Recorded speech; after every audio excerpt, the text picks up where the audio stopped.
Assalamualaikum warahmatullahi wabarakatuh. Sahabat aminin yang dirahmati Allah Subhanahu wa Ta'ala, dalam menjalani kehidupan ini kita pasti mendapatkan dua macam hal, baik dalam keadaan suka maupun dalam keadaan duka. Jadi dua macam kondisi ini, baik suka dan duka, ini merupakan sunnatullah yang pasti akan dihadapi oleh setiap insan di dalam muka bumi ini.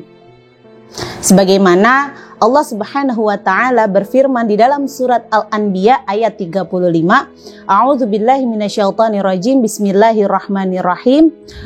Kullu nafsin dha'iqatul maut wa nabluwakum bisyarri wal khairi fitnah wa ilaina turja'un. Bahwa kita semua di dunia ini pasti mendapatkan baik dari segi keburukan maupun kebaikan, dan kepada kamilah kamu semua kembali. Nah, dua macam hal ini, baik suka maupun duka, juga dijelaskan oleh Imam Al-Ghazali di dalam kitab Ihya Ulumuddin, yaitu bahwa setiap insan di dunia ini pasti mendapatkan dua macam kondisi. Yang pertama adalah sesuatu yang memang ia sangat menyukainya dan sesuai dengan keinginannya. Dan yang kedua adalah sesuatu yang tidak sesuai dengan keinginannya, atau dapat diartikan dia sangat membencinya. Maka dengan kedua ini, itu kita harus tetap bersabar. Jadi ketika kita menghadapi musibah ini otomatis, pasti. Jadi tidak hanya diberikan kenikmatan semata kita di dunia ini, akan tetapi juga diberikan cobaan. Nah, cobaan ini diberikan kepada kita sebagai ujian kepada setiap makhluk yang ada di muka bumi ini. Nah, bagaimana kita menjalaninya? Apakah kita akan mengeluh ataukah kita menghadapinya? Jadi cari solusi, karena di setiap masalah pasti ada solusinya, dan di setiap ujian pasti ada hikmahnya.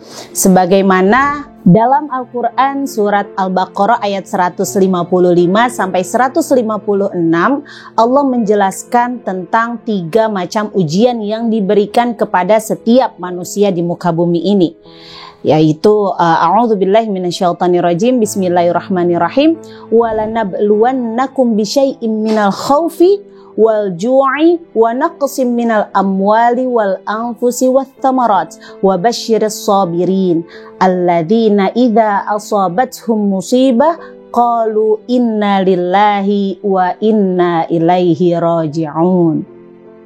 Nah, dari ayat ini kita mendapatkan tiga macam ujian yang diberikan Allah Subhanahu wa Ta'ala, dan dari ujian tersebut ini adanya hikmah di baliknya. Yang pertama yaitu walanabluwannakum bisyai'im minal khaufi. Jadi kami menguji kamu dengan khauf, dengan rasa ketakutan. Siapapun di muka bumi ini, baik dia itu presiden, baik dia itu seorang yang pemberani, gagah perkasa, ataupun seorang alim ulama, itu pasti memiliki rasa takut. Dan rasa takut ini merupakan fitrah yang manusiawi. Kenapa kita diberikan rasa takut oleh Allah Subhanahu wa Ta'ala? Karena dengan rasa takut maka kita semua ini memerlukan perlindungan, yang mana kita berlindung kepada Allah Subhanahu wa Ta'ala yang maha kuasa. Jadi tanpa adanya rasa takut, pasti semua orang akan merasa bahwa dirinya yang paling gagah berani, yang paling perkasa. Padahal di balik itu semua yang paling perkasa adalah Allah Subhanahu wa Ta'ala. Nah, ujian yang kedua, walanabluwannakum bisyai'im minal khaufi, dengan rasa takut, wal ju'i, dan rasa lapar. Jadi Allah memberikan kita kenikmatan dengan mewarnai kehidupan kita dengan adanya rasa lapar, rasa haus. Itu untuk apa?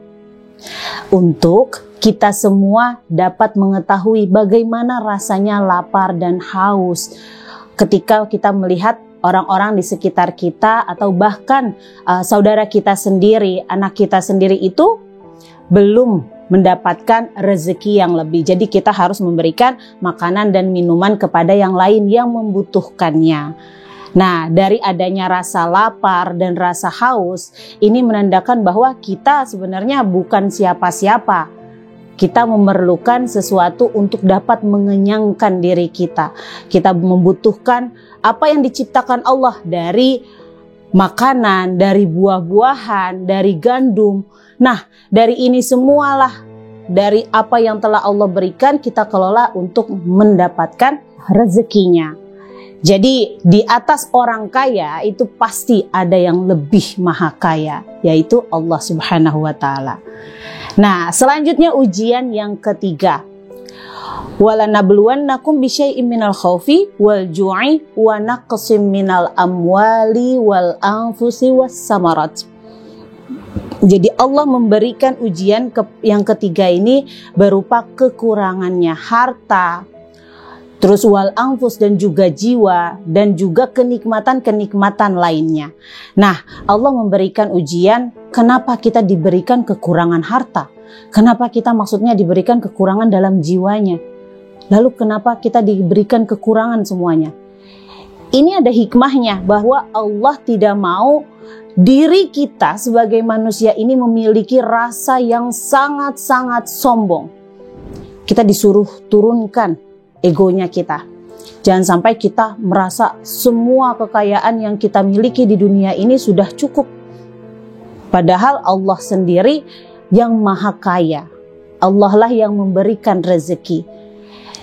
Maka dari sinilah ujiannya mendapatkan hikmah untuk meminimalisir rasa sombong yang ada di dalam diri kita. Tak hanya meminimalisir rasa sombong, tapi juga untuk menahan hawa nafsu kita, yang mana setiap manusia itu pasti menginginkan untuk mendapatkan segala sesuatunya, merasa kurang puas terus menerus. Nah, dari sinilah makanya Allah memberikan kekurangan-kekurangan tersebut. Jadi jangan sampai kita salah berpikir bahwa Allah memberikan ujian, apakah Allah itu tidak sayang sama kita? Kenapa harus saya yang diberikan ujian ini?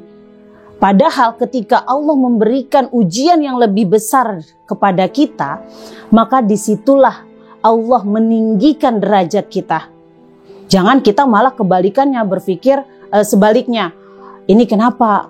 Apa salah saya? Apa dosa saya? Kenapa Allah memberikan ujian kepada kami seperti ini? Kenapa kita merasa kurang dibanding dengan yang lainnya? Kenapa saya tidak sesehat yang lainnya? Kenapa saya tidak sekaya yang lainnya? Nah, kalimat-kalimat yang seperti inilah yang merupakan azab ya. Jangan sampai kita mengucapkan atau merasa terus-menerus dalam keadaan porsi yang kurang bersyukur.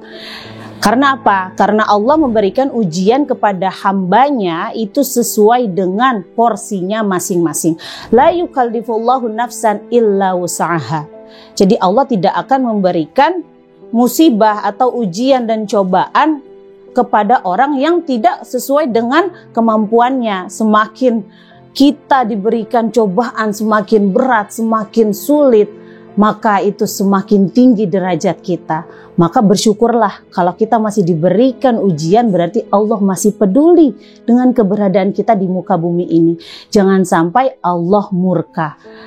Dan juga dengan bersyukur dengan apa yang telah Allah berikan kepada kita, baik itu dari segi kenikmatan maupun ujian, pada hakikatnya bersyukur memberikan kita dan menambahkan rezeki kepada kita semua.